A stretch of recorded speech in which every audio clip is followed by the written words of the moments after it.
Stéphane, s'il est aux encombrants, ce truc, c'est qu'il est pourri. Mais non, Noël, il est pas complètement pourri. Il est plus bon à contenir quoi que ce soit. Il n'est pas étanche, De donc. liquide. Mais non, mais ça, on n'a pas besoin qu'il soit étanche parce que, vois-tu, l'idée... on va mettre un goudron avec des plumes. Non, l'idée, Noël, c'est d'avoir sur la terrasse, sur le balcon, dans la ville, un petit coin de potager.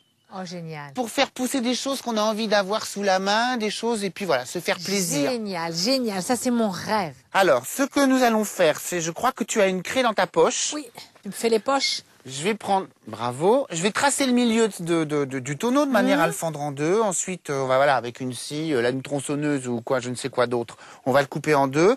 Ensuite, des trous de drainage, évidemment, à 5 cm du fond, de façon à avoir un petit peu de réserve d'eau. S'il est aussi grand, ce truc, c'est parce que dans des petits contenants kiki, la tomate cerise dans la jardinière, c'est pas son milieu, quoi. C'est pas assez, c'est trop petit. Donc, pour faire un potager sur un balcon, il faut se débrouiller pour trouver un grand contenant. C'est beaucoup mieux. J'ai compris. On y va? Oui.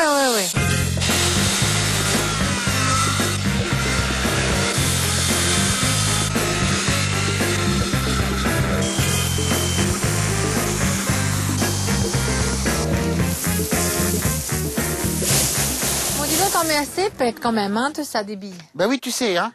5 cm au-dessus du fond, les trous de drainage, et 5 cm au-dessus des trous de drainage, la fin de la couche de drainage. Billes ou gravier? Les billes, c'est plus léger. Oui, exactement. Et c'est vrai que sur un balcon, sur une terrasse, tu as raison, les billes, c'est mieux parce que ça va moins charger. Il faut toujours penser à la charge qu'autorise l'immeuble. On va remplir. Du terreau. De toute façon, sur un balcon, t'as que des sacs de terreau, on est d'accord. Oui, mais il y a terreau et terreau. Et il y a des terreaux qui garantissent une certaine quantité d'argile. Et l'avantage de ça, c'est que la terre a plus de corps et elle a une meilleure rétention d'eau. Et si c'est un peu cher, peut-être que ça vaut la peine parce qu'en fait, là-dedans, tu vas faire pousser des légumes que tu vas manger.